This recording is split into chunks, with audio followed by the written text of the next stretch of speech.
She said I won't be back in a while. Don't wait.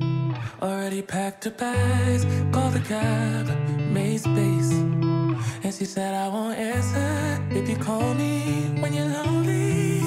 I guess I let her go. Never mind, it's too late. But I can't believe I let you slip. I think about it 7 days a week, and this just can't be how it's supposed to end up. It's not enough. And maybe time will make you fade, but I don't know if I'm ready to just let you go away like my friends think I should. Cause what if I just wanna be with you? I don't know what the hell I'm doing. Bonjour et bienvenue dans un nouvel épisode de podcast. Aujourd'hui, c'est l'épisode 32 de la chaîne d'Emmaille et moi. Bonjour, bienvenue, je suis Christelle, c'est moi qui vous accueille sur cette chaîne. Et sur cette chaîne, on parle essentiellement de tricot. Alors, vous pouvez me retrouver bien sûr ici, sur la chaîne d'Emmaille et moi, mais vous pouvez me retrouver également sur Ravelry et sur Instagram avec le même pseudo, d'Emmaille et moi. Alors, aujourd'hui, ne faisons pas des associations ou des transitions pourries. Aujourd'hui, ce sera un épisode de podcast traditionnel. Bon, si vous êtes là depuis longtemps, vous avez l'habitude. Sur ma chaîne, vous trouvez des épisodes de podcast, vous trouvez également des épisodes de vlog, soit tout au long de l'année, soit pour des périodes particulières, type Vlogmas ou Vlogtober, auquel j'ai participé cette année et je reparticiperai l'année prochaine. Mais aujourd'hui, on sera dans un format de podcast traditionnel, c'est-à-dire que je vais vous parler de projets terminés, enfin du moins d'ouvrages terminés, de projets en cours et un petit peu d'acquisition, et je voudrais également vous parler d'un livre. Donc, combien d'objets au total, je vais vous en présenter 6 aujourd'hui, donc il y aura 3 projets terminés, dont je suis assez contente, assez fière de moi. Il y aura également 3 projets en cours, dont 2 cales, donc calque knit along, c'est des projets où on tricote tous ensemble la même chose, donc 2 cales auxquelles je participe et dont je vous montrerai ma version et je vous préciserai les dates des knit along et tout ça. Et donc il y en aura 3 et une petite annonce en fin de vidéo sur une vidéo qui arrivera prochainement. Alors, si je regarde en bas, c'est que j'ai mes notes. Vous avez remarqué, par rapport au podcast précédent, on est ici sur un nouveau décor, nouvelle présentation. D'habitude, j'avais l'habitude de vous filmer mes podcasts ici, là, dans le coin, tout simplement parce que c'était le seul et unique coin de ma maison sur lequel je pouvais avoir une luminosité qui faisait approximativement un bon rendu sur les couleurs que je vous présentais. Mais vous avez remarqué qu'il y a du changement, dans beaucoup de choses. Donc le décor, alors je ne sais pas si je resterai sur ce décor-là, mais peut-être que je vous emmènerai à travers ma maison. Il y a également, normalement, j'espère que vous le verrez, une modification dans la qualité de l'image parce que j'ai investi dans un appareil, ou du moins le Père Noël a investi pour moi dans un appareil spécial vlogging qui me permet de tourner mes podcasts. Donc j'ai encore un tout petit peu de mal à savoir où il faut que je regarde puisque certaines d'entre vous m'ont fait la réflexion à juste titre que je ne regardais pas que je ne vous regardais pas directement dans les yeux, tout simplement parce que lorsque vous filmez sur un téléphone, vous regardez le centre de l'image, mais l'objectif est légèrement décentré. Et alors sur cet appareil-là, j'ai un petit peu la même difficulté, mais maintenant je sais où je dois regarder, c'est-à-dire que j'ai l'objectif qui est en face de moi, mais j'ai un retour caméra qui est ici. Donc je me vois, pour pouvoir quand même vérifier que ce que je vous montre est bien net, ou du moins que je ne vous le montre pas totalement à côté de l'objectif. Mais il y a encore pour moi quelques ajustements et donc quelques habitudes à prendre. J'espère que vous ne m'en voudrez pas trop. En tout cas, j'espère que ça vous apportera une meilleure qualité d'image, des couleurs encore plus réalistes, parce que ici on parle de laine, on parle de tricot, et forcément un tout petit peu de couleur, puisque j'en ai fait mon mot d'ordre pour cette année, et vous allez voir, j'ai démarré, alors petite dose, mais j'ai démarré à insérer de la couleur dans mes ouvrages. Alors avant de commencer avec les projets terminés, je voulais vous parler d'un club que j'attendais avec beaucoup d'impatience. Vous savez que j'aime beaucoup le travail de Ludivine Arcoirissian. J'ai d'ailleurs pris son calendrier de l'Avent que j'ai ouvert avec vous avec grand plaisir lors du Vlogmas de cette année. J'aime beaucoup Célène, j'aime beaucoup sa façon de teindre et donc en fin d'année, Ludivine a annoncé qu'elle allait réaliser un club chaussettes sur le thème de Game of Thrones. Donc en l'occurrence, elle a sorti sa collection Laine of Thrones. Je trouve ça très génial, très ingénieux de sa part de l'avoir nommé ainsi. Et les premiers coloris sont sortis. Donc j'ai vu sur le site d'Arcoirissian, donc au 1er janvier. Depuis le 1er janvier, vous pouvez commander ces laines-là. Un coloris qui est celui de Sansa, qui est pas totalement à mon goût. Du moins qui est trop foncé par rapport à la laine que j'ai déjà en stock. Par contre, elle a également publié le mood board de son premier kit chaussette, donc de sa, non pas kit chaussette, de sa box Laine of Thrones. Et donc, bien sûr, j'ai craqué, j'ai commandé la première version de Laine of Thrones, donc c'est le club janvier-février, donc je l'ai commandé. Vous pouvez encore, à l'heure où vous voyez cette vidéo, vous pouvez encore commander le club. Je crois que Ludivine prend les commandes jusqu'au 15 janvier et les laines sont envoyées, enfin du moins les box sont envoyées courant du mois de février. Donc le principe des box de Ludivine, c'est effectivement une box tous les 2 mois et pour le bonheur de tout le monde, vous pouvez choisir entre la totalité des bases, ou du moins une grande partie des bases qu'elle propose. Donc là, j'ai compté, je me suis amusée à compter pour vous. Il y a 17 versions de laine, 17 bases de laine différentes que vous pouvez choisir pour votre box.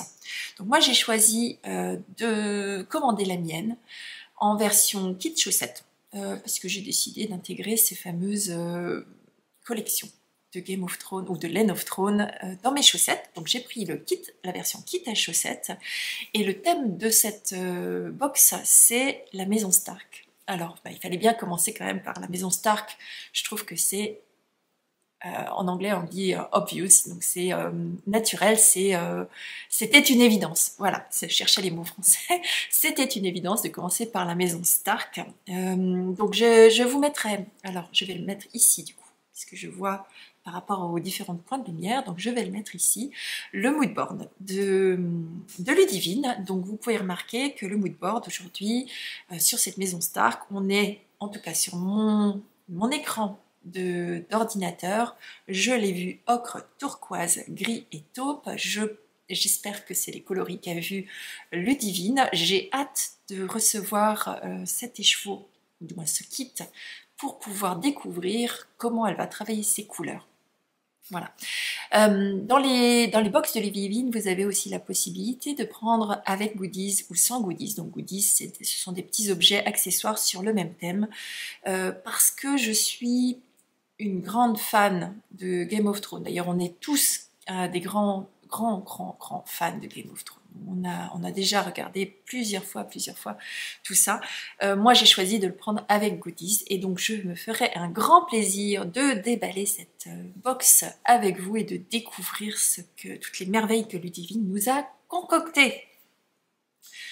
Voilà, je pense que... Ah non, j'ai pas fini. Aujourd'hui, pour vous présenter mon podcast du jour, je porte le gilet Sirva de Marie-Amélie Design que j'avais tricoté l'année dernière avec vous dans un des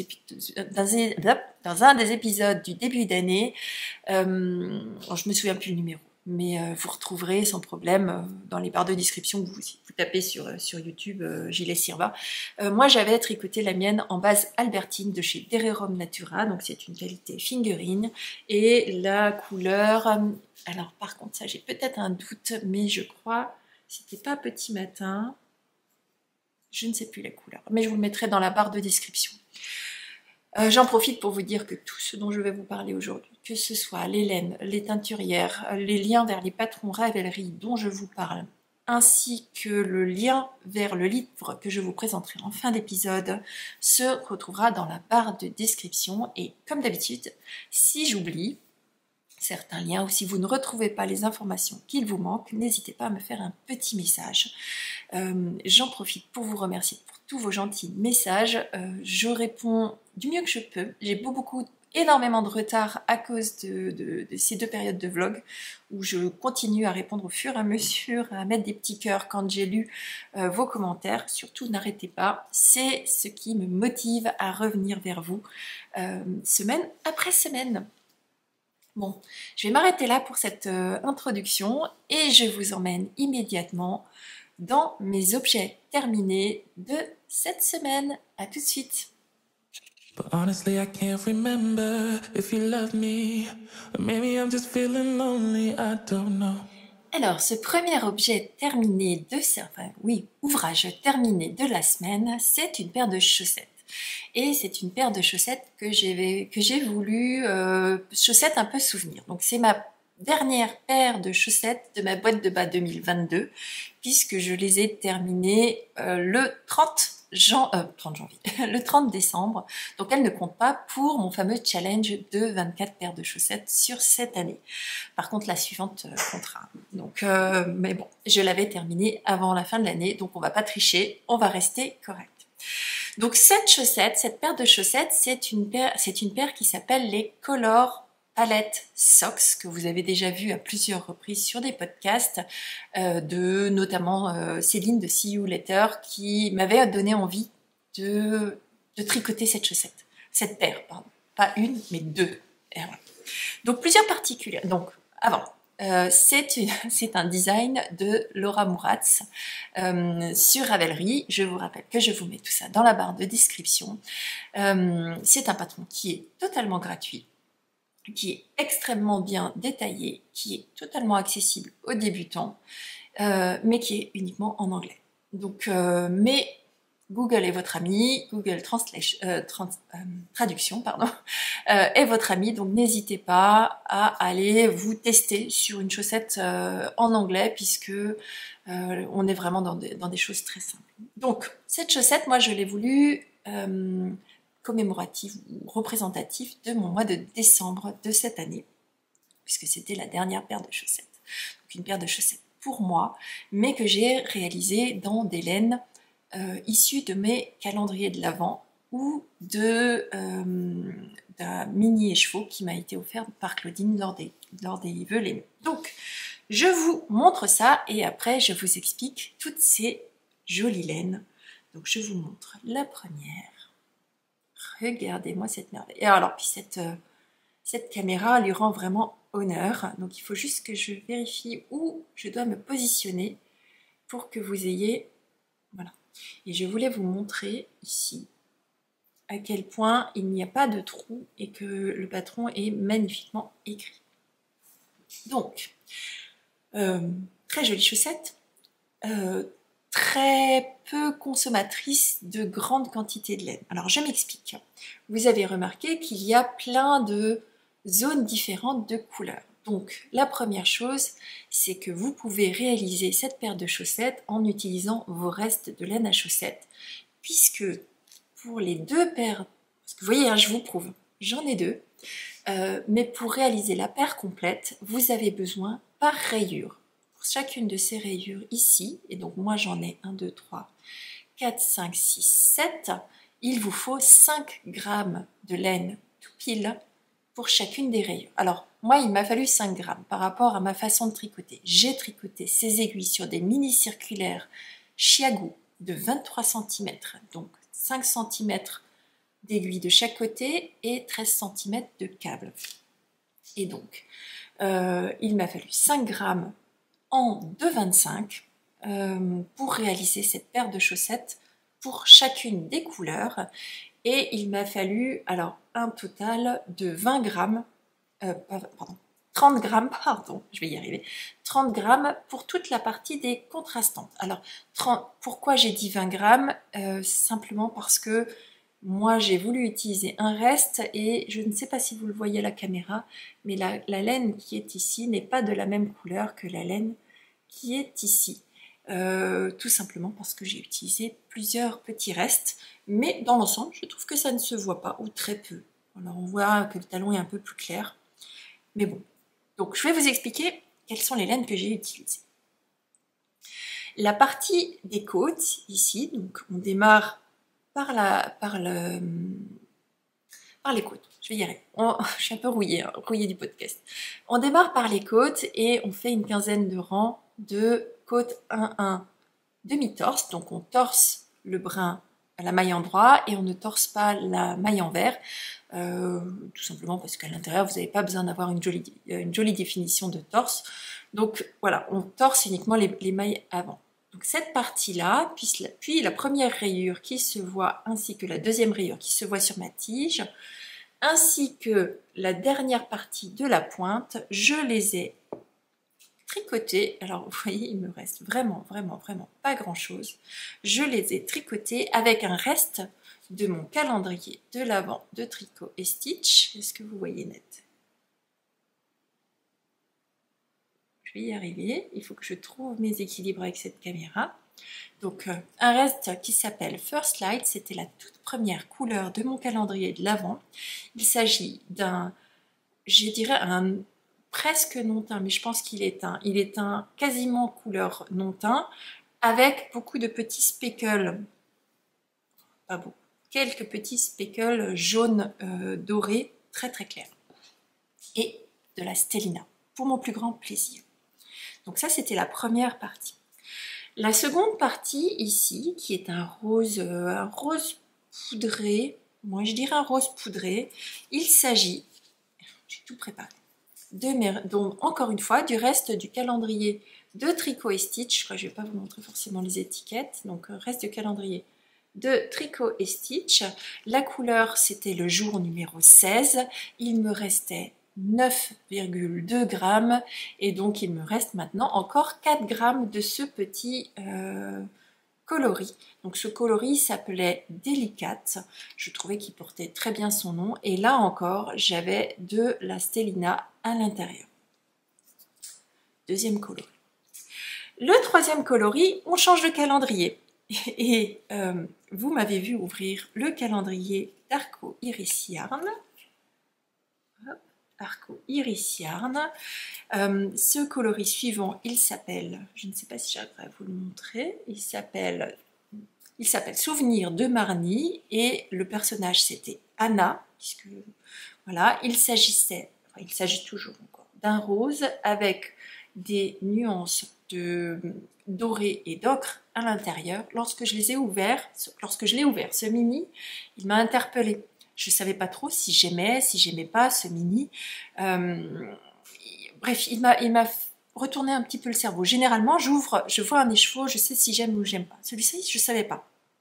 Et au final, j'ai beaucoup aimé puisqu'il a été finalement le premier à passer sur mes aiguilles, puisque vous le retrouvez ici. C'est celui qui donne ce très joli rose où on retrouve, ici vous le voyez encore mieux, des speckles, du moins des speckles un peu plus larges, mais des zones d'ocre qui amènent un petit peu de douceur et qui reprennent la couleur, les fameux speckles que vous retrouvez un petit peu ici chez Christelle de Tricot et Stitch. Donc ça me permettait de rejoindre déjà dans cette première partie les deux calendriers de l'Avent et donc de faire un dégradé. Donc, parce que moi j'ai choisi de le faire en dégradé de couleur, d'aller du plus clair au plus foncé, puis de revenir vers le plus clair. Faites ce que vous voulez, hein. Ce patron-là, vous pouvez le choisir avec plein de couleurs, que des couleurs unies, que des speckles, enfin faites-vous plaisir. Allez chercher dans vos restes, c'est vraiment un projet idéal pour utiliser et vos mini et vos restes, ou vos restes de mini, ou vos restes de restes d'ailleurs. Bon. Une fois que j'étais arrivée là, je suis passée sur un mini qui m'a été offert par Claudine dans le cadre des vœux les nœuds. Merci Claudine, je te l'ai déjà dit plusieurs fois, mais voilà, tu peux le voir, il est en bonne place, juste au-dessus du talon, la zone où on le verra beaucoup sur mes pieds. Et donc ce mini, alors sur le coup je ne savais pas ce que c'était un mini qui était gentiment dans son paquet. J'ai su par la suite qu'il s'agissait d'un mini de chez Woolbags et donc j'étais extrêmement contente puisque Woolbags moi je ne connaissais pas, donc ça c'est ce qu'il me reste. Je ne vais pas y arriver, voilà, là. ici. Donc c'est ce qu'il me reste du mini de chez Woolbags. Je l'ai utilisé 2 fois sur ma chaussette, une fois ici, donc il me reste une dizaine de grammes sur le mini, un petit peu plus du mini, un petit peu plus que la moitié du mini de chez Woolbags. Donc c'est une laine qui est extrêmement douce. J'ai été très agréablement surprise de cette qualité de laine, ce qui me donne bien sûr envie d'aller voir ce que présente Woolbags. Voilà, je n'avais jamais tricoté des laines de chez elle, j'ai été absolument ravie. Donc voilà, un très joli... alors, je ne sais pas si c'est vraiment un rose ou un violet, il est entre deux. Je dirais que c'est un vieux rose-violet poudré. Histoire de décrire les choses de manière... voilà. Bon. Ensuite, construction très simple, hein, vous avez un certain nombre de rangs en jersey, puis un certain nombre de rangs, alors en l'occurrence je peux vous le dire, vous avez 16 rangs de jersey, un rang de jersey en couleur, puis vous avez un rang de jersey en couleur contrastante, puis 3 rangs de côte 1-1, demi-torse. Et à chaque fois vous le répétez. Donc arrivé ici, vous faites vos 3 rangs de côte demi-torse, puis vous partez pour un talon renforcé, avec abaisse de maille plissée, donc renforcé totalement classique, avec un talon et le petit rabat de talon que vous faites en rang raccourci ici. Vous venez relever des mailles ici le long, donc je suis très fière de mon relevage de mailles, et il s'agissait d'intégrer maintenant la couleur la plus foncée de mon choix. Et mon choix, ici, c'est porté à nouveau sur un coloris de chez Arco Iris Yarn. De nouveau, et ce coloris, il s'appelle, est-ce que je vais y arriver cette fois-ci? Il s'appelle Navet. Navet, qui est ce coloris très nuancé dans les violets. Ce coloris très nuancé dans les violets. Pas que la caméra voit mes yeux en fait, sinon elle ne fait pas le focus sur ce que je vous montre.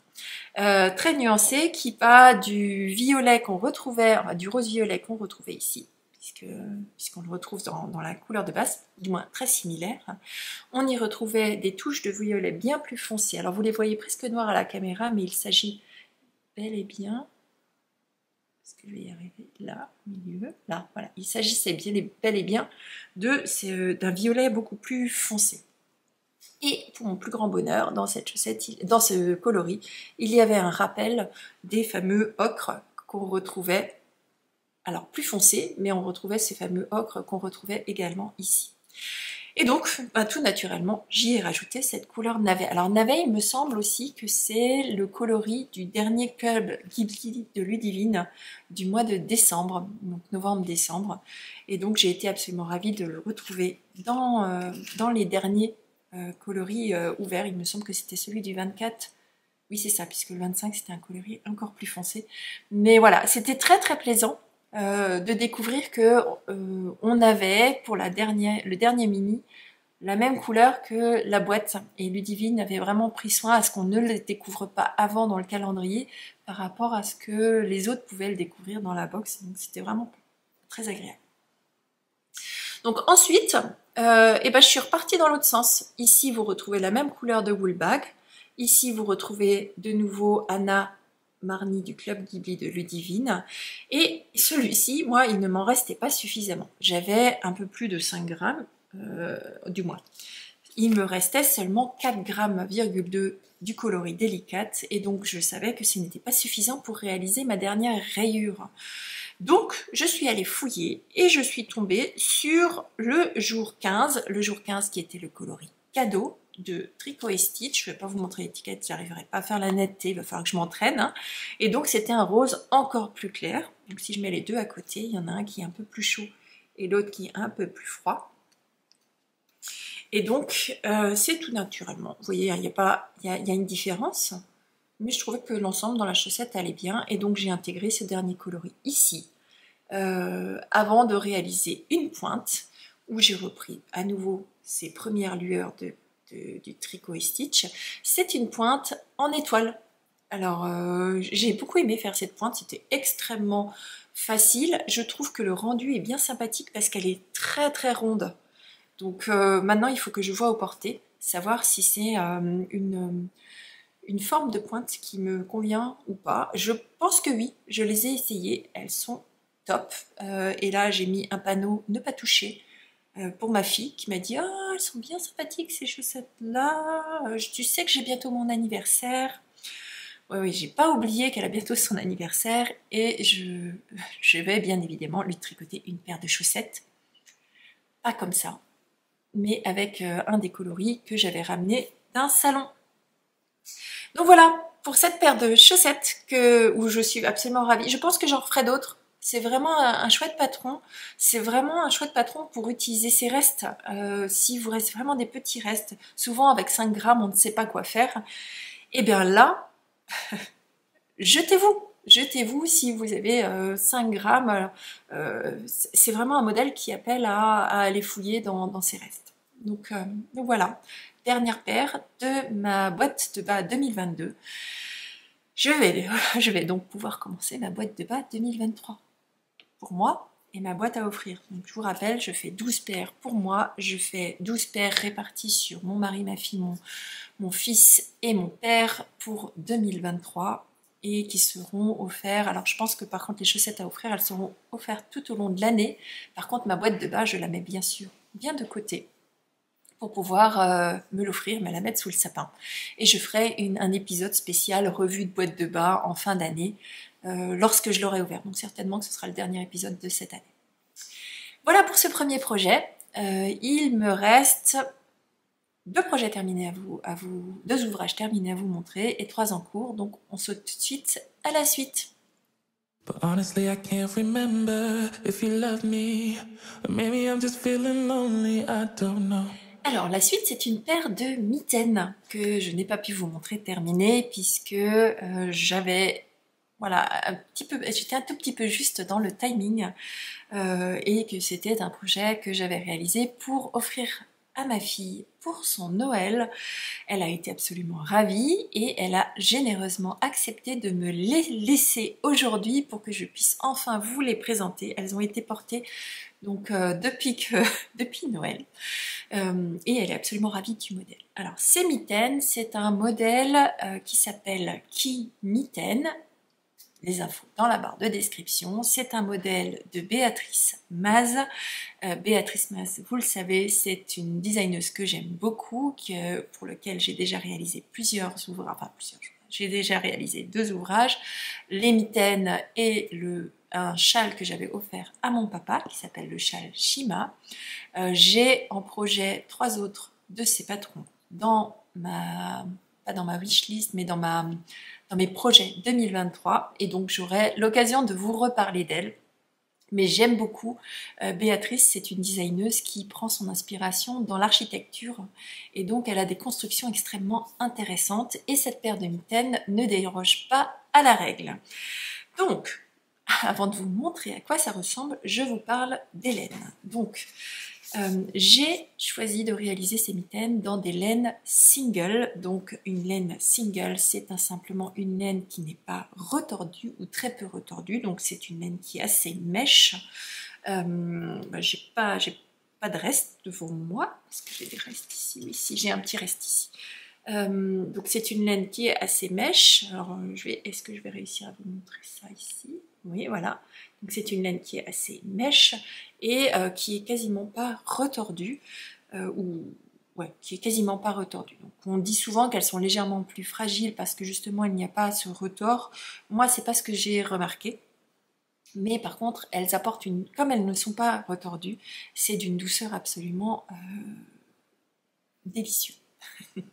Très agréable. Donc, ce modèle, moi j'ai décidé de les réaliser avec 2 laines que je ne connaissais pas, enfin du moins que je n'avais jamais tricotées. La première est une laine de chez Lichen & Lace. Le coloris s'appelle Soot. Voilà, Soot, ici, au milieu, non. Voilà, Soot, S-O-O-T. Pareil, je vous mettrai ça dans la barre de description. Et donc, c'est un coloris qui apparaît noir, assez foncé à la caméra. Il est noir, assez foncé en réalité.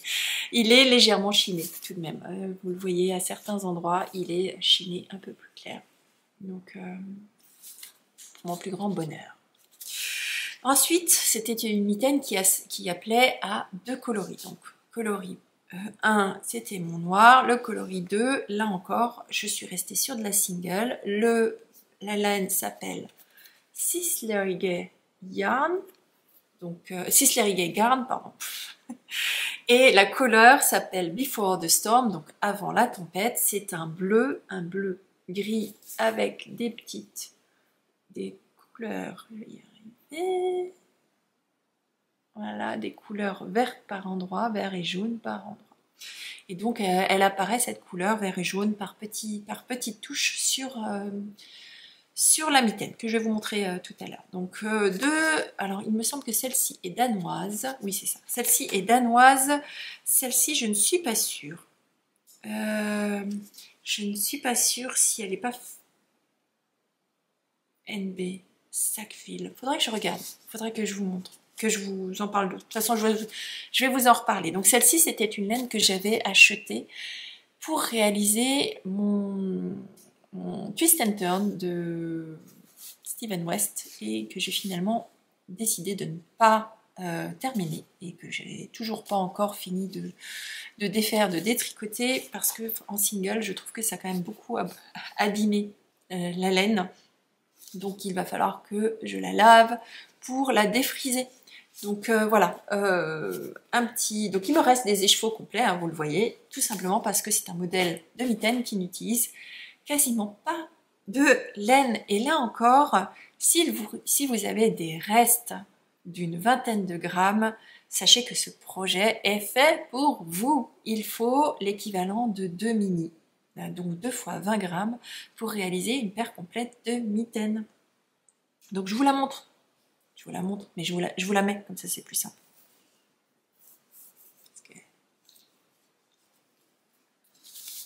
Alors, voilà cette mitaine.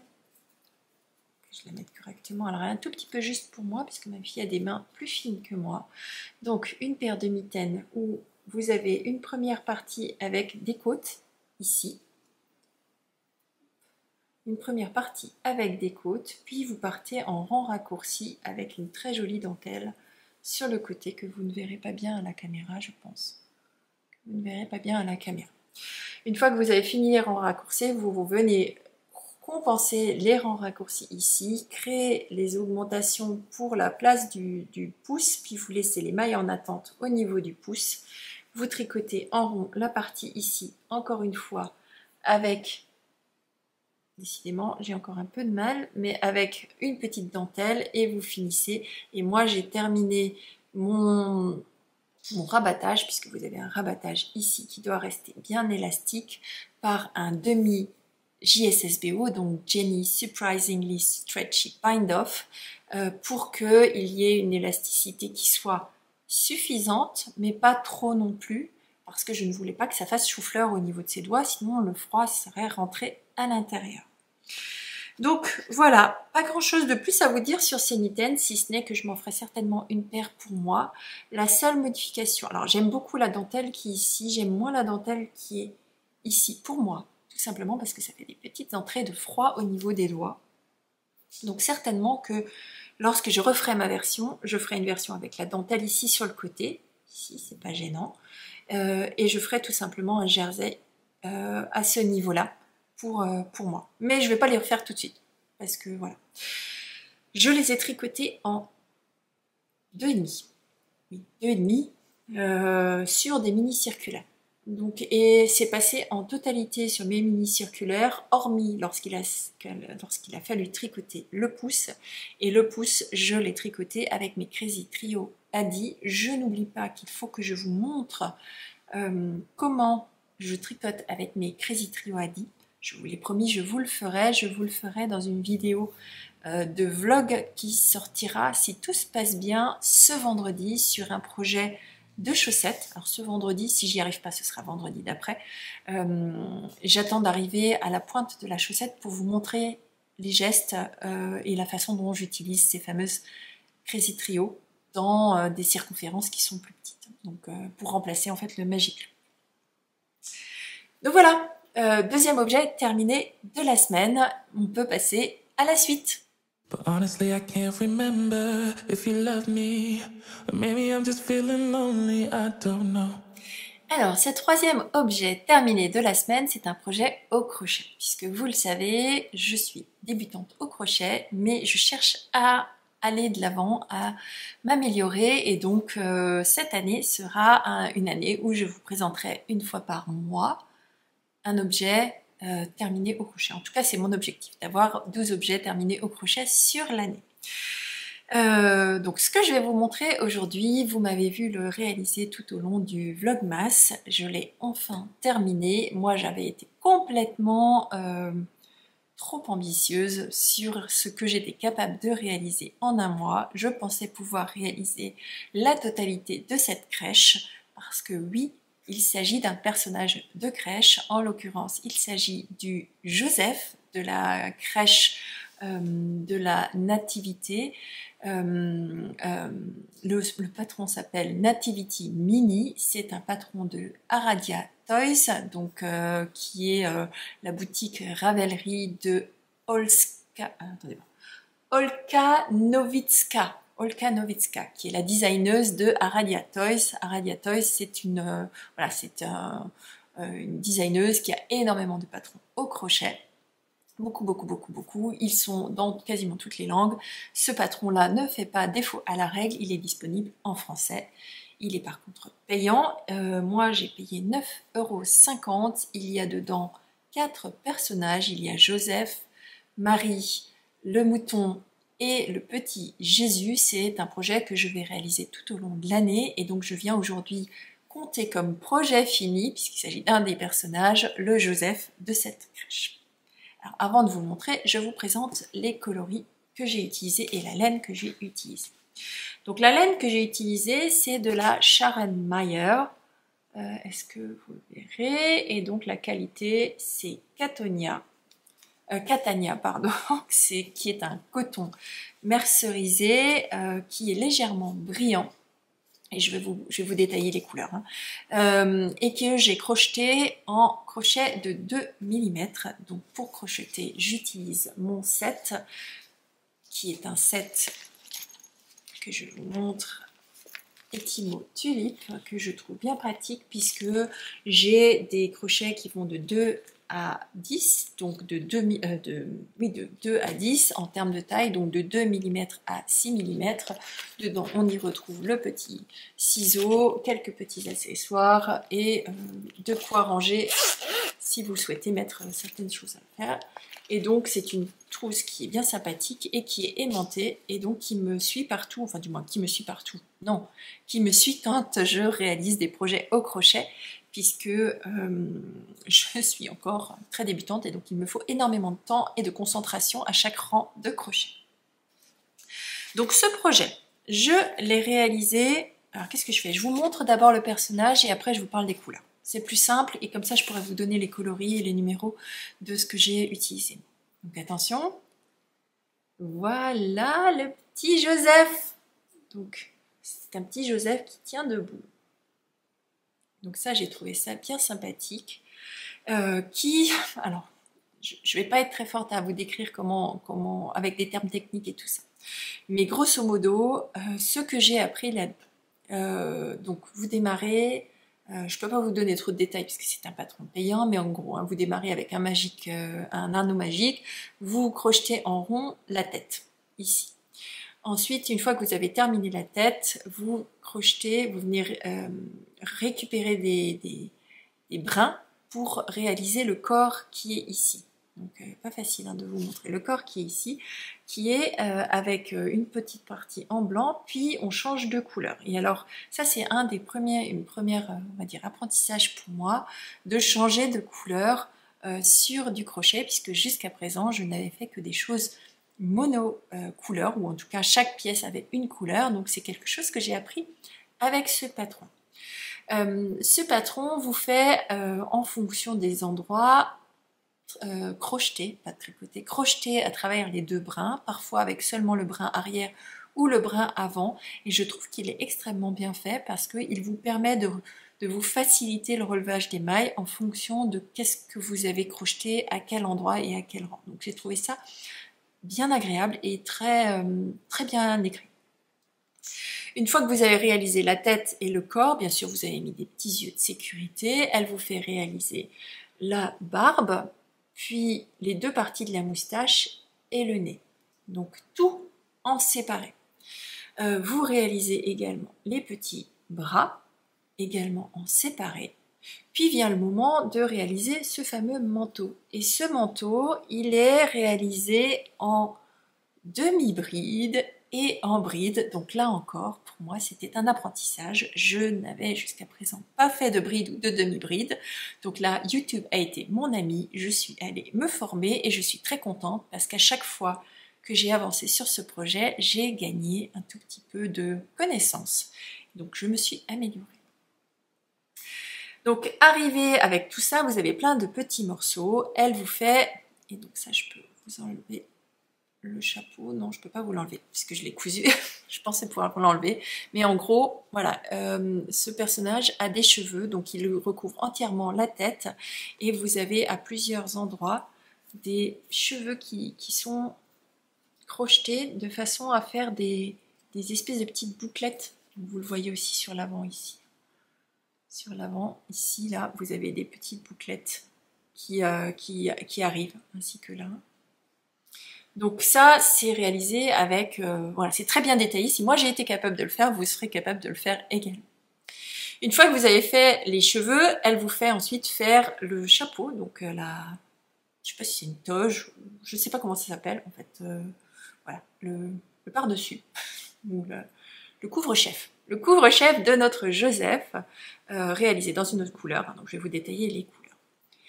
La seule chose que je n'ai pas réussi à faire, mais je pense que j'y arriverai peut-être plus tard quand je serai plus expérimentée, c'est que normalement ici vous êtes censé réaliser un tout petit tube de mailles glissées. Donc c'était sur un diamètre de 4 mailles et pour moi c'était trop petit, je n'arrivais pas à compter et mon tube n'était pas régulier. Donc ce que j'ai fait, c'est que j'ai fait tout le tour, du moins la longueur, l'équivalent de toute la longueur en maille chaînette. Donc quand vous faites juste glisser, puis je suis repassée dans chacune des mailles pour faire une double épaisseur et donc réaliser un espèce de pseudo turban pour mon petit Joseph. Donc je suis très contente de ce projet-là, je suis très fière de moi.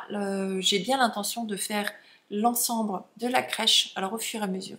Donc je vais réaliser Marie, le petit Jésus et le mouton, ainsi que le petit berceau du Jésus, enfin le petit panier du Jésus cette année.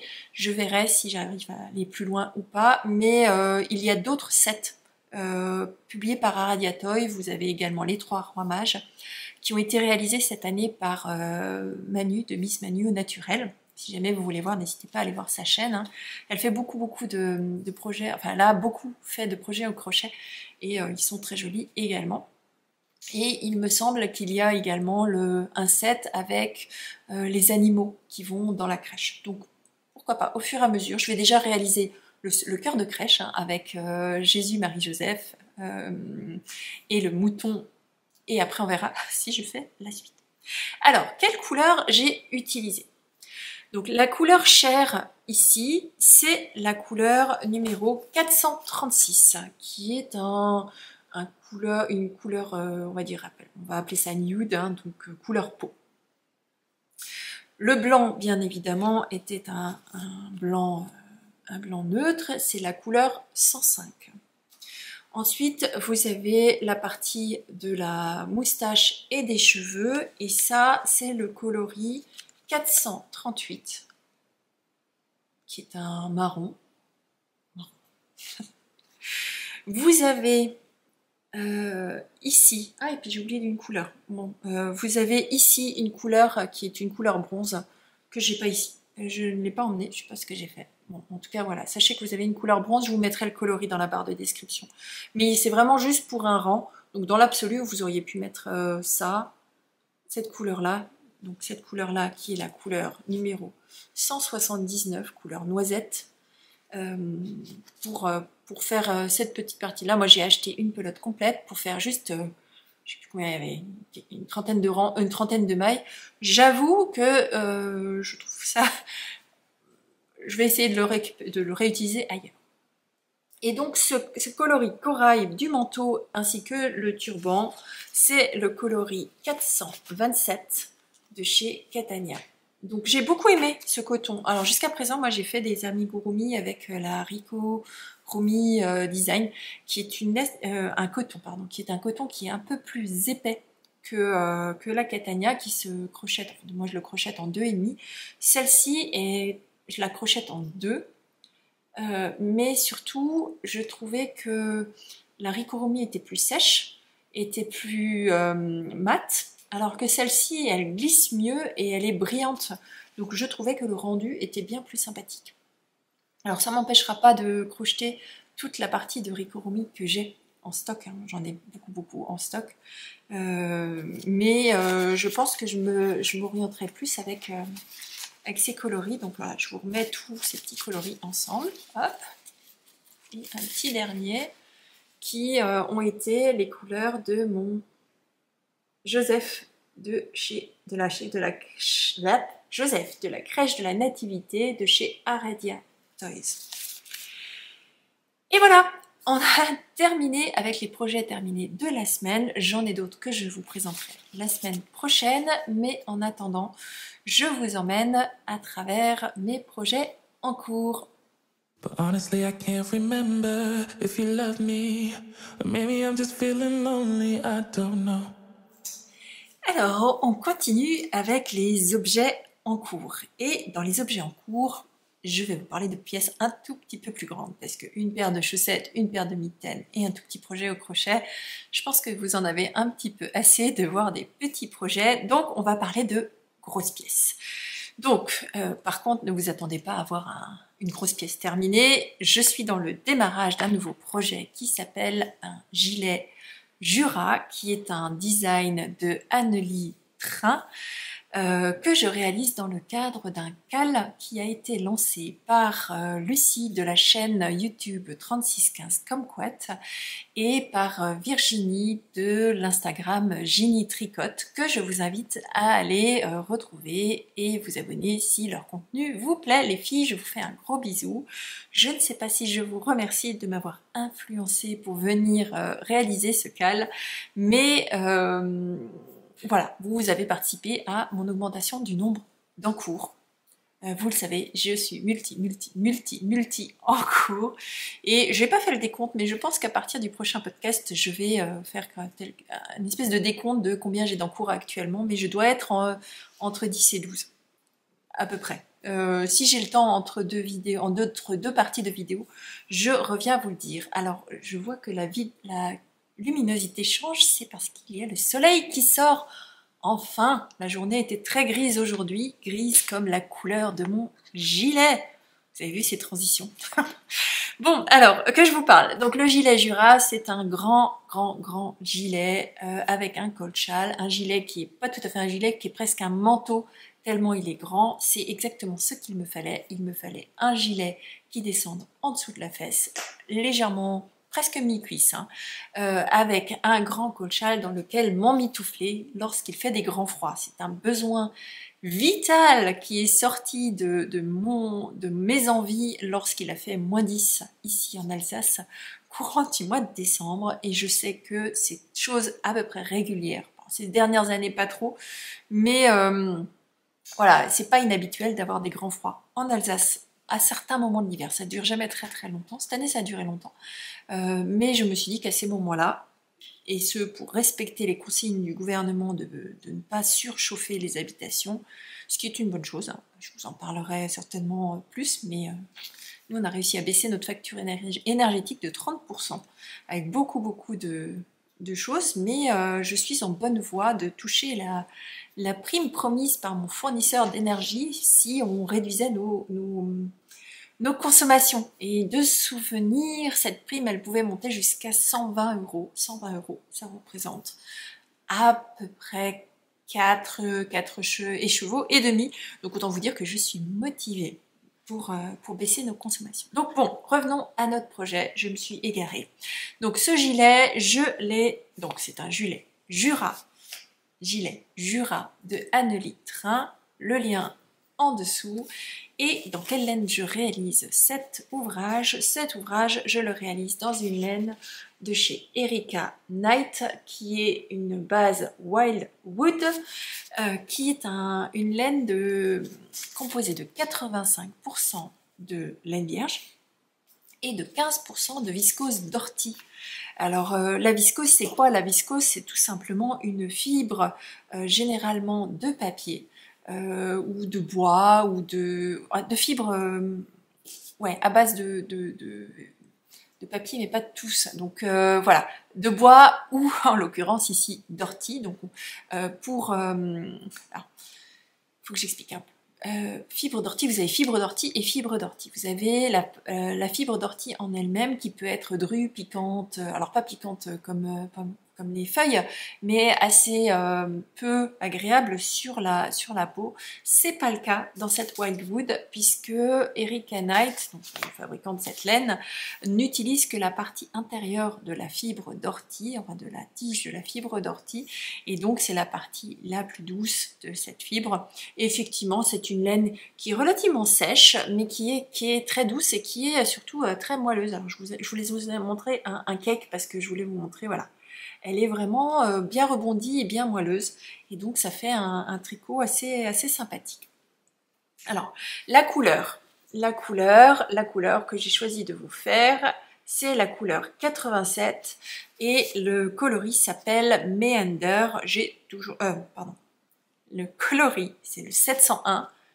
Je suis rouillée, hein. Je vous l'ai dit au début d'épisode. Le coloris c'est 701, il s'appelle Meander, j'ai toujours pas regardé ce que Meander voulait dire, mais c'est un coloris qui est bleu-gris, peut-être plus gris que bleu d'ailleurs, mais ça tombait bien, c'était exactement le genre de coloris neutre qui va un petit peu avec tout et que je pouvais assortir assez facilement.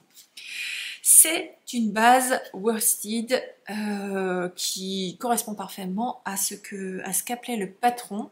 Elle fait 170 mètres pour 100 grammes.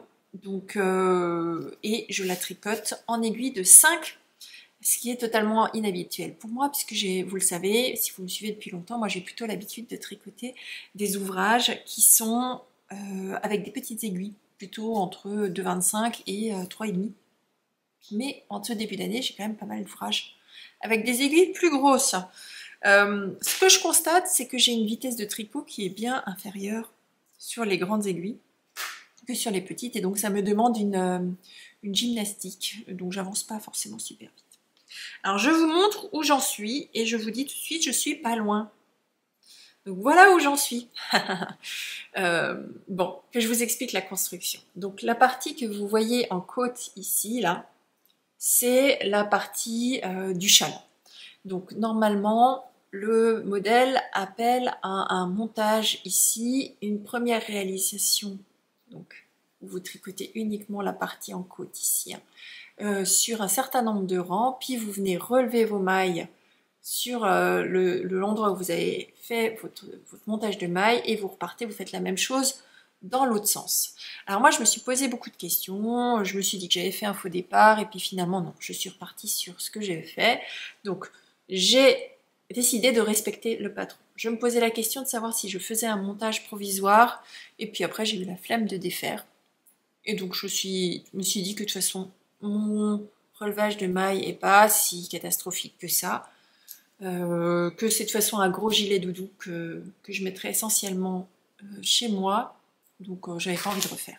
Par contre, la modification que j'ai fait par rapport au patron, c'est de réaliser des côtes demi-torse, donc torse sur l'extérieur et standard sur l'intérieur, donc torse sur l'extérieur, donc ce qui veut dire que les mailles endroit, sur les rangs endroit, je les torse. Par contre, et la maille envers, je la fais normale. Par contre, comme c'est un gilet et qu'il est tricoté en aller-retour, sur le rang envers, je vais faire la maille envers torse et je tricoterai normalement la maille endroit. C'est un petit peu de gymnastique, mais au final, ça va bien. Une fois que vous avez réalisé la partie haute du col, donc qui se situe ici, hein, alors elle vous fait mettre des mailles en attente et des machins. Bon, j'ai trouvé que c'était pas super clair, mais finalement j'ai fait un petit peu à ma sauce et je m'en suis sortie. Donc vous arrivez ici, elle vous fait relever des mailles tout du long, récupérer les mailles que vous aviez laissées en attente et puis après vous partez sur une construction somme toute assez classique où vous tricotez en aller-retour. Vous avez un certain nombre de marqueurs et vous verrez mieux certainement la semaine prochaine ou la semaine d'après quand je vous en montrerai. Vous avez la partie du devant ici qui va se dessiner avec le col châle, les deux manches que vous avez ici sur lesquelles on réalise des augmentations sur la droite et sur la gauche, la partie arrière qui pour l'instant est en jersey aussi, et de nouveau la manche et l'autre partie devant. Donc là je suis dans les augmentations. Je suis pour l'instant sur un petit câble, je pense que je vais passer sur un câble un peu plus grand par la suite, parce que j'ai regardé, il y a presque 300 mailles après. Forcément, hein, c'est un col châle, donc il est assez grand. Donc je vais certainement passer sur un câble un peu plus grand, mais pour l'instant ils sont encore utilisés par un certain nombre de projets, donc il va falloir que je priorise de savoir qu'est-ce que je finis avant pour récupérer mes câbles. Donc voilà, le cal est ouvert, il a lieu alors, il a démarré quelque part mi-décembre. Moi j'avais fait juste un petit partie mi-décembre et puis après j'ai vraiment commencé le 1er janvier. Il a lieu jusqu'au 31 mars 2023. Le cal était normalement disponible sur Instagram. Donc il y avait un groupe de discussion, et puis quand on a commencé à être vraiment trop nombreuses, il était difficile de communiquer, de se donner des conseils et tout ça. Donc Lucie et Virginie ont basculé le groupe de discussion du CAL, donc du Knit Along, sur Ravelry, et je vous mettrai encore une fois la description, le lien vers le groupe de discussion dans la barre de description. Lien vers le groupe de discussion dans la barre de description. C'est dans le bon ordre. Donc voilà, n'hésitez pas à nous rejoindre. Il y a énormément de gens. Alors ce qui est sympa, c'est aussi de voir les différentes laines. Parce que ce patron, il a été écrit pour une laine de chez Dererom Natura. Donc raison pour laquelle je vous mets un Dererom Natura aujourd'hui. Non, absolument pas. Mais je trouvais que ça sonnait bien. Il a été écrit pour de la Gilliatt. Donc pour ceux et celles qui sont fans de Gilliatt, sachez que c'est un modèle qui est fan de Gilliatt. Le patron, c'est un patron payant, il est en anglais sur Ravelry, mais vous avez, pendant les 6 premiers mois, donc jusqu'à peu près au mois de juin, vous pouvez acheter le patron version française sur le site de Dererom Natura. Donc n'hésitez pas, si vous avez des difficultés avec l'anglais et que vous voulez faire ce cal, sachez que vous pouvez avoir accès au patron en français, mais il faut l'acheter chez Dererom Natura. Et je pense qu'au bout des 6 mois, par contre, ils reviendront en version française sur Ravelry. Pour ceux qui aiment Ravelry, ou pour ceux qui détestent, on dit toujours c'est les meilleurs ennemis. Alors moi, ma relation avec Ravelry, c'est à peu près ça.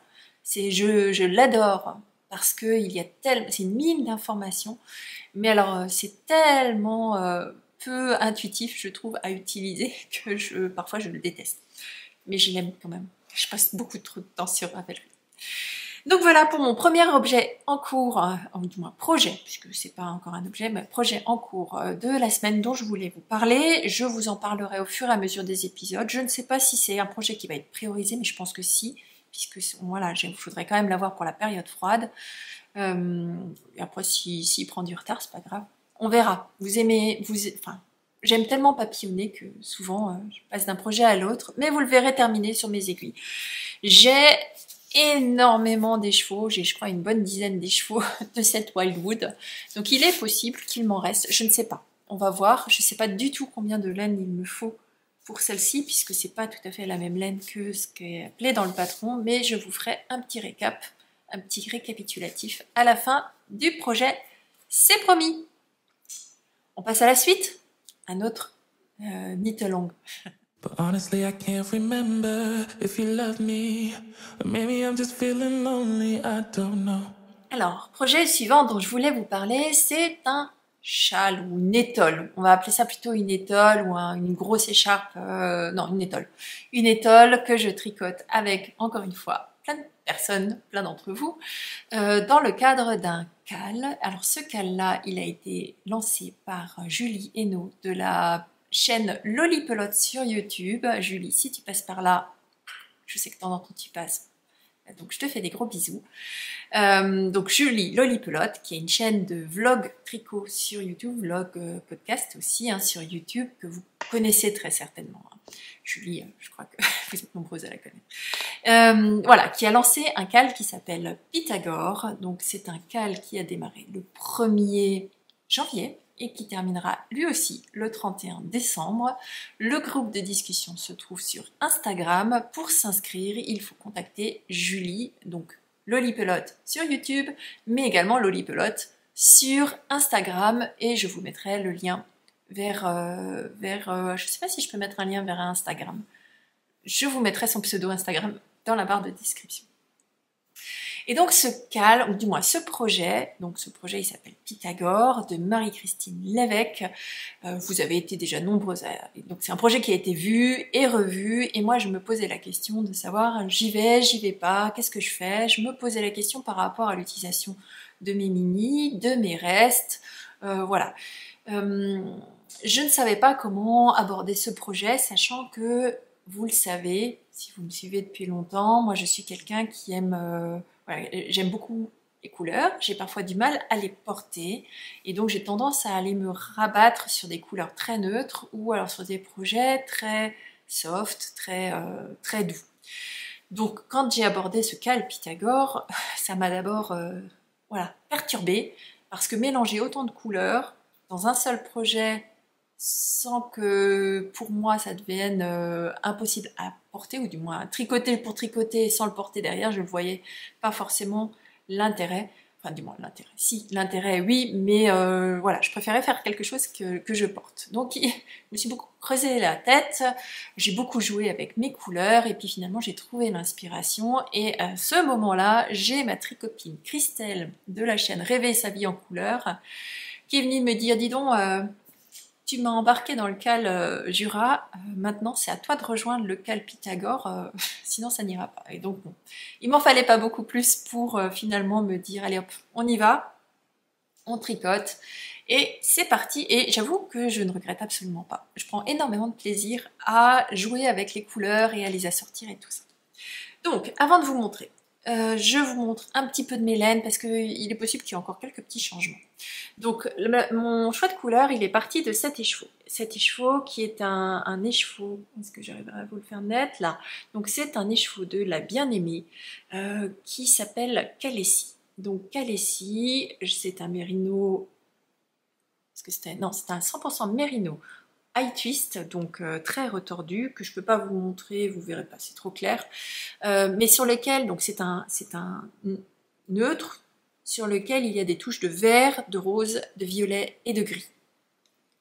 Et tout ça dit par une personne qui vous dit attention, pas trop de couleurs, sinon c'est difficile. Mais voilà, vous voyez de toute façon mon intérieur, hein. Vous avez beaucoup de couleurs très neutres, du blanc, du gris, du beige, de l'ivoire. Et puis après des touches de couleur. Vous voyez ici, touche de couleur, puis ça fait, c'est un petit peu partout pareil. J'ai des touches de couleur pour juste relever l'ensemble. Bon, j'ai encore digressé. Donc un écheveau qui était donc la bien-aimée, 100% mérino, couleur Calessi, inspiration Game of Thrones. C'était pas la raison de mon choix, mais j'étais ravie de voir que c'était un qui s'appelait Calessi. Donc, je suis partie de cet écheveau et d'un deuxième écheveau chamarré qui est celui-ci, qui est un mini de chez Arco Iris Yarn. Et si mes souvenirs sont bons, je crois que j'ai l'étiquette ici. Voilà. Je crois qu'il s'appelle Souvenir de Marnie aussi, mais cette fois-ci c'est Marine. Et c'était le jour numéro 5, que j'ai beaucoup aimé. Et on retrouvait les mêmes teintes à plusieurs endroits dans ces deux écheveaux. Et donc mon Pythagore, je l'ai construit, donc il fallait que j'apporte un certain nombre de couleurs plus neutres ou moins chamarrées pour pouvoir faire briller ces deux écheveaux. Et donc je suis partie fouiller dans mes restes, et donc j'ai retrouvé un reste d'une mérino nylon non pas une mérino, une javole de chez Lang, qui que j'avais utilisé, ou du moins que j'avais tricoté dans le Mystérical 2021, oui, 2021 de Stephen West, dont le Shallographie, donc c'était ma couleur pop. Donc couleur pop qui peut paraître couleur neutre pour certaines d'entre vous, mais moi c'était mon pop à moi. Et donc on retrouve exactement à certains endroits cette fameuse couleur. Donc je me suis dit, hop, bingo, voici ma troisième couleur. Donc j'ai continué à travailler autour de ces deux échevaux et donc je suis tombée avec forcément un petit peu de neutre pour adoucir l'ensemble. Hein. On se refait pas, hein, il faut quand même adoucir un petit peu. J'ai ensuite fouillé dans mes restes. Et là, j'ai trouvé... Alors, je vous montre cette pelote là, mais c'est pour la couleur, puisque j'ai eu un petit retour de ma mercière qui me dit, t'inquiète pas, il me reste une pelote de Nord de cette couleur-là. Cool. Donc, je vais y associer un petit peu de rose, un petit peu de violet, parce qu'on le retrouve aussi ici. Et ça, ce sont des restes de mon calendrier de l'Avent de Tricot & Stitch. Des violets plus clairs, des roses violacées. Et ça, c'est un projet que je vous montrerai la semaine prochaine, je pense. C'est un reste d'un mini que j'ai utilisé pour mes Poesia Socks, que j'ai fini, enfin. Mais je vous en parlerai la semaine prochaine, sinon l'épisode sera trop long. Donc voilà, donc tous ces coloris assortis. Alors j'ai pas encore toutes les couleurs hein, dedans, encore un petit peu de violet, un peu de contraste. Dans tous ces coloris, il y a une autre que j'ai perdue, qui est là, qui s'appelle Azurin de Célène, et c'est la seule couleur sur laquelle j'ai encore un doute de savoir si je l'intègre ou pas. Il est possible que cette couleur-là ne soit pas au final intégrée, parce que et ma fille est d'accord avec moi, si je vous montre, attendez voir, que j'arrive à vous montrer ça, si je vous montre un peu l'ensemble, elle n'est pas, oups, on va y arriver, elle n'est pas dans les mêmes tons que le reste, elle détonne un peu. Donc je sais pas, je réfléchis encore, vous le savez, moi je suis quelqu'un qui réfléchit 50 fois quand je fais un projet et qui parfois change d'avis. Alors je vous montre, donc c'est des constructions qui sont assez sympathiques, c'est totalement accessible aux débutants, hein. C'est très sympa, ce sont 100% de point mousse, avec des petites diminutions, uniquement diminutions à certains endroits pour faire des formes de carrés, de triangles et tout ça, et du relevage de mailles, mais alors je crois que j'ai jamais vu un relevage de mailles aussi simple. Alors je vous montre déjà où j'en suis. Je me suis fixé comme objectif de faire une partie, donc il y a 26 morceaux, j'ai décidé de faire 26 morceaux en 31 jours. Mais en gros, de faire un morceau par jour, sauf sur les grandes parties de carré, où là, je les fais en 2 jours, parce que sinon, ça me prend trop de temps de tricot et que j'ai plus le temps de tricoter mes autres projets. Donc, il y a 3 grands carrés, je ne sais plus combien de triangles, donc il y a des grands carrés, des petits carrés, des grands triangles, des petits triangles. Donc, pour l'instant, je suis encore uniquement dans les grands triangles ou les grands carrés, et les petits carrés arrivent par la suite. Donc voilà ce que ça donne déjà. Donc vous avez, je vais y arriver. Donc les 3 premières parties, ce sont ce qu'on appelle les fameux grands triangles où on démarre. Alors moi j'ai démarré par cette couleur-là, qui était le reste de mon Shallographie, où on a fait un triangle, tout simplement. Ce sont des triangles rectangles, hein. Et donc vous faites les diminutions sur le côté qui n'est pas au niveau de l'angle droit. Ensuite, elle vous fait relever des mailles à ce niveau-là pour faire le 2e triangle. Là, vous relevez des mailles, vous faites le 3e triangle. Et lorsque vous arrivez au carré, vous relevez des mailles ici, et elle place ces diminutions sur la partie centrale. Donc moi, mes 3 grands carrés, il y en aura un comme ceci, donc que je viens de faire. Il y aura un qui sera comme ceci, et je ne me souviens plus quelle est la couleur du 3e, parce que je me suis fait des notes. Donc là, numéro... Alors, justement, mon 3e carré devait être celui-ci. Et c'est là où j'ai le doute. Mon 3e grand carré, et donc il est bien possible que ce grand carré-là finisse rose. Pour vraiment avoir les trois grandes, on va dire, teintes de mon assez douce et assez nuancée. Donc bon, on verra. Vous verrez. Donc voilà. Alors, normalement, Marie-Christine nous indique que pour les grands triangles, elle nous fait utiliser 15 ou 20 grammes de laine. 20 grammes de laine, je crois. Non, 15 grammes. 15, 10. Oui. normalement, on devrait utiliser 20 grammes de laine. Moi, je n'en ai utilisé que 11 grammes pour chacune des parties. Pour le grand carré, elle nous indique que normalement, on utilise 30 grammes de laine. Moi, je n'ai utilisé que 22 grammes exactement. C'est un peu plus grand qu'un mini. Donc attention, pour les grands carrés, vous risquez de déborder si vous faites ça avec vos calendriers de mini. Et donc, voilà, comme vous voyez, je suis en train de réaliser le triangle supplémentaire qui est la même couleur que celle du début. Donc j'ai passé beaucoup de temps. Je me suis fait un dessin, comme ça, avec les sections. Et j'ai mis les couleurs et j'avais au départ pesé toutes mes laines pour savoir combien il me restait de chaque reste et pouvoir les dispatcher. Maintenant que je sais combien il me faut par triangle, j'ai pu vérifier si effectivement mon choix et mon placement de laine pouvaient correspondre à quelque chose qui tenait la route ou pas. Donc, mais voilà, ça paraît tout simple, mais arriver à sortir toutes ces laines sans que ça fasse fouillis pour moi, et en respectant seulement un nombre limité de couleurs, parce que vous voyez, moi j'ai pas 26 couleurs, j'ai pas pu, c'était trop en dehors de ma zone de confort. Mais en tout cas, c'est un exercice que j'aime beaucoup parce que ça me fait travailler de la couleur. Je m'attendais à ce que ce soit très répétitif parce que c'est du point mousse, et en fait non, parce que vous changez de couleur à chaque fois. Donc, et encore là, c'est que les grandes parties. Dans les parties suivantes, il y aura plein de petits carrés, de petits triangles, donc ça ira hyper vite. Mais j'adore, et je trouve que c'est, voilà, cette laine qu'elle est ici, elle n'avait pas forcément brillé parce que je l'avais utilisée sur un gilet Saint-Barnabé avec un point de blé, et je trouvais que c'était pas forcément le meilleur rendu, mais par contre en point mousse, je trouve vraiment qu'elle fait ressortir toutes ces parties de vert, en tout cas c'est beaucoup plus sympa. Donc voilà, projet que vous allez voir avancer ou voir terminer dans les prochains podcasts. J'espère si je tiens mon rythme, vous le verrez terminer d'ici la fin du mois. On verra bien. C'est l'avenir qui nous le dira. En tout cas, pour l'instant, je suis bien partie, puisqu'on est vendredi et je suis en train de terminer mon triangle du jour.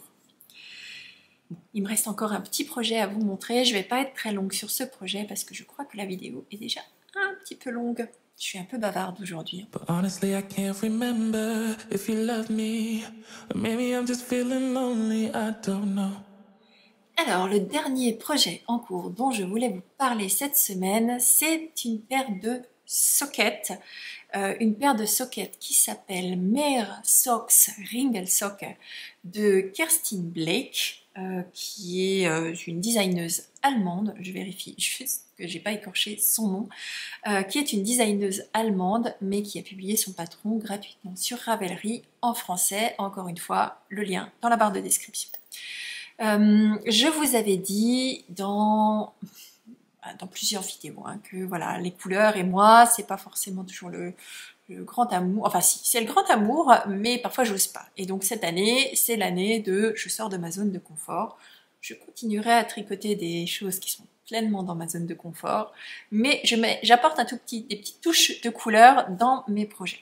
Et alors, pour ceux qui me suivent sur Instagram, parce que oui, de temps en temps, je mets des spoilers sur Instagram, vous avez vu que là, pour le coup, ce projet-là, il est peps, il est 100% en dehors de il est 80% en dehors de ma zone de confort, mais il est surtout plein de couleurs et de vitamines. Alors, j'ai décidé, alors déjà, je vous montre parce que ce projet, je l'ai dans ma petite trousse qui est, dans mon petit pochon qui m'a été offert par Christelle. Christelle, je te remercie, dans le cadre des vœux laineux, et qui me sert donc de sac à projet pour ces petites sockets. Donc, les couleurs que j'utilise. Vous avez donc un jaune pétant. Et je vous ai dit, c'est de la couleur, c'est du peps. Là, ce sont les chaussettes de printemps par excellence. Moi, les sockets de printemps par excellence. Je crois que j'ai envie de soleil. Donc, première couleur, c'est un jaune qui s'appelle Soleil hivernal. Moi, je le trouve très printanier. Ce jaune-là, c'est un jaune bien sympathique qui était le deuxième jour du calendrier de l'Avent de Tricot & Stitch. J'y ai associé, alors en fait, j'aurais dû vous le présenter dans l'autre sens. J'y ai associé un autre mini que j'avais reçu dans un calendrier. Cette fois-ci, c'était le calendrier d'Halloween de Tudor Craft Rose Création.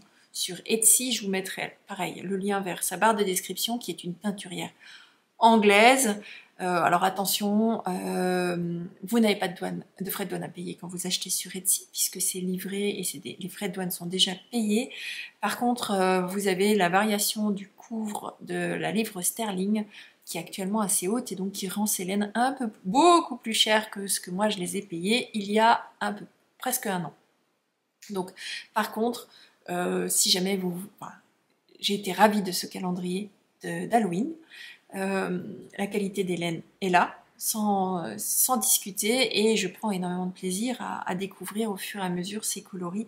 L'avantage de cette teinturière, c'est qu'elle avait en fait beaucoup de calendriers de Pâques, calendriers de machin, calendriers de Saint-Valentin. Donc en fait, vous pouvez vous faire des calendriers en dehors des périodes de l'Avent. Donc moi, c'est ce que je cherchais, c'est la raison pour laquelle j'avais acheté chez elle. Je voulais vous apporter, dans le cadre du Vlogtober, des ouvertures de mini, et je voulais rentrer un peu de laine aussi, un peu variée et totalement en dehors de ma zone de confort. Donc là, j'ai été servie. Donc, le projet a démarré en fait en voyant ce mini-là, qui était sous forme de mini. Vous l'avez vu dans les Vlogtober. Et dans ce mini, et bien sûr, je suis arrivée à un moment où il n'y a aucun speckle. De temps en temps, il y a des petits speckles de jaune, exactement cette couleur-là. Donc je me suis dit, bon bah pourquoi pas associer ces deux couleurs. Donc je me suis mis en quête de chercher un modèle qui permettait d'être travaillé avec des mini et d'associer justement ces deux couleurs.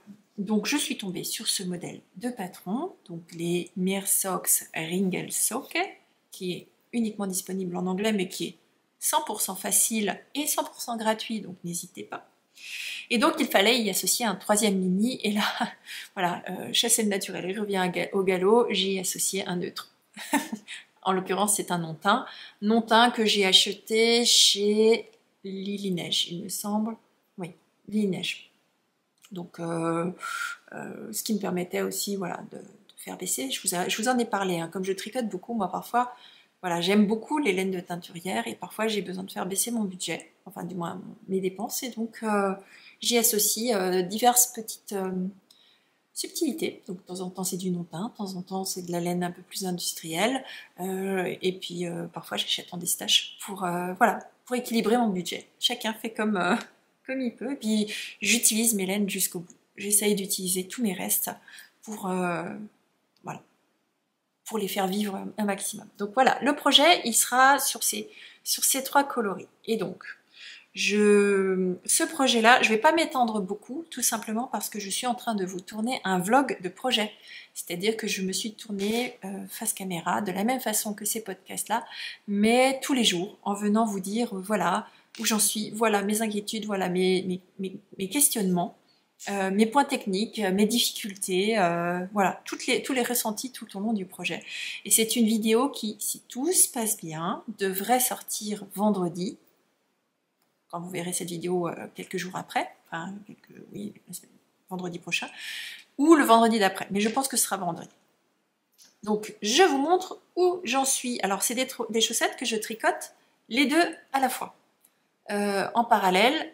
En tout cas, jusqu'à ce que je me rende compte que j'avais bobiné qu'un seul peloton. Et donc, finalement, ma volonté de tricoter les deux à la fois, elle s'est un peu échappée. Mais bon, je suis assez fière et ça va vite. Donc c'est un modèle, que j'arrive à vous le montrer correctement, qui se démarre des côtes vers la pointe. Et vous démarrez par, je crois que c'est 15 rangs, non, c'est 12 rangs de côtes demi-torse, que j'ai réalisé en jaune pour le côté un peu vitamine. Ensuite, vous faites une alternance de rayures. Les rayures se font tous les 3 rangs. Donc du coup, c'est facile à compter. Vous n'avez pas forcément besoin d'un compte-rang, hormis pour les 12 côtes, mais vous n'avez pas forcément besoin d'un compte-rang. Ensuite, elle vous fait faire un talon en rang raccourci façon boomerang. Donc vous avez une première partie de ce talon en rang raccourci. Et au lieu de faire la version que je vous ai donnée dans le Sockmas, elle vous fait faire 2 tours complets pour libérer toutes les mailles doubles que vous avez sur la première partie. Puis vous faites la deuxième partie du talon en rang raccourci. Et après vous reprenez en rond. Donc c'est un talon très facile à faire, hein, vous ne réfléchissez pas. Vous verrez dans le vlog qu'elle vous fait placer à certains endroits des marqueurs pour vous faciliter encore la chose. Et donc là, moi, je suis dans le pied de ma chaussette. Et j'aime beaucoup le rendu que ça donne, parce que le fait que ma laine soit très variée, il y a des zones qui sont presque non teintes, et des zones qui sont très foncées et très claires. Et en fait, le contraste fait que lorsque vous regardez de près, est-ce que je peux vous montrer de près ? Voilà. Lorsque vous l'avez de près, vous voyez bien qu'il y a des rayures. Quand vous le voyez de loin, on a plutôt l'impression que c'est une laine un peu plus chamarrée. Et donc j'aime beaucoup ce rendu. Et voilà, le rendu de la laine tricotée. Est-ce que ça vous fait le focus? J'étais trop près. Voilà. Moi, je pense qu'apparemment c'est là qu'il faut que je m'arrête. Donc voilà, beaucoup de plaisir. Je vais tricoter la fin du pied, il me restera à faire la pointe et je pense que pour la pointe, je vais à nouveau rajouter ces petites touches de jaune pour avoir des soquettes bien vitaminées pour le printemps. Mais je vous en dirai plus dans le vlog où là, ouais, clairement, je rentre dans les détails. En plus, c'est un patron gratuit, donc ça permettait de le faire et j'espère que ça vous plaira.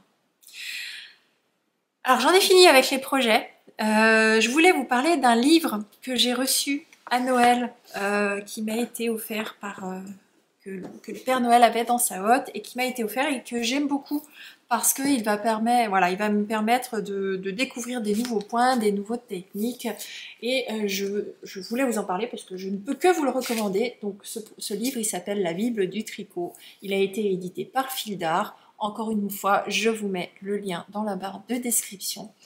Il comporte 320 points expliqués et je les trouve vraiment très bien faits. Donc à chaque fois, vous avez... Alors je vais essayer de ne pas vous donner trop de... Voilà, vous avez le... Je vais y arriver.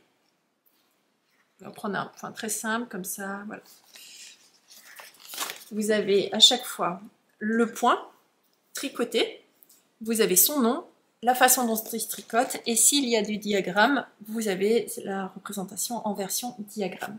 Et donc, vous avez tout ça classé, vous voyez, vous avez des couleurs, je ne sais pas si vous le verrez, non, voilà, vous le voyez là, vous avez des couleurs, et donc ils sont classés par section.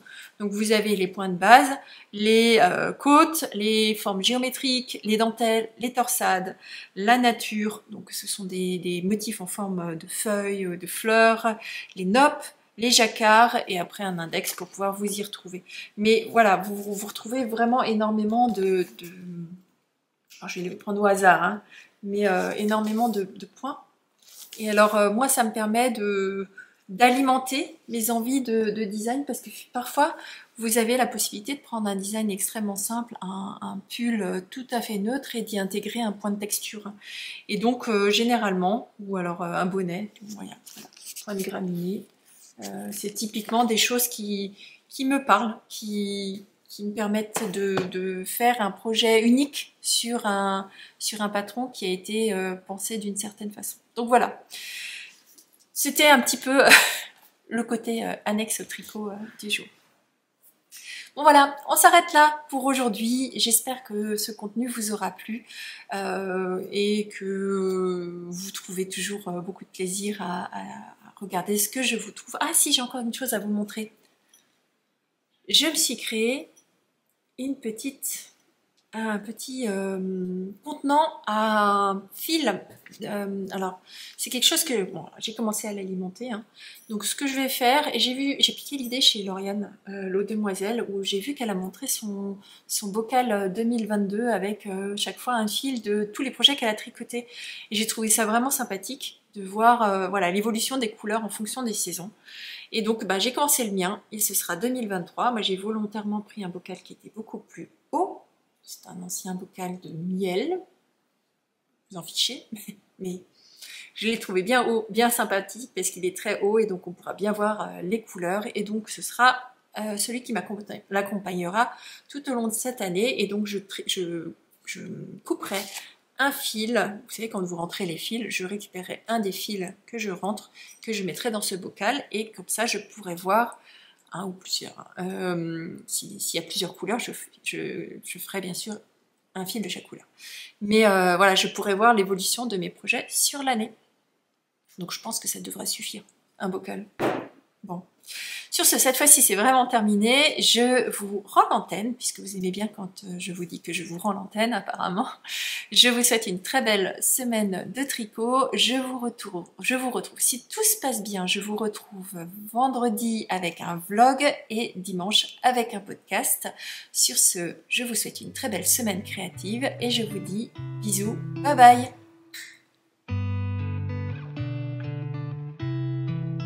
She said I won't be back in a while, don't wait. Already packed her bags, called the cab, made space. And she said I won't answer if you call me when you're lonely. I guess I let her go, never mind, it's too late. But I can't believe I let you slip. I think about it 7 days a week.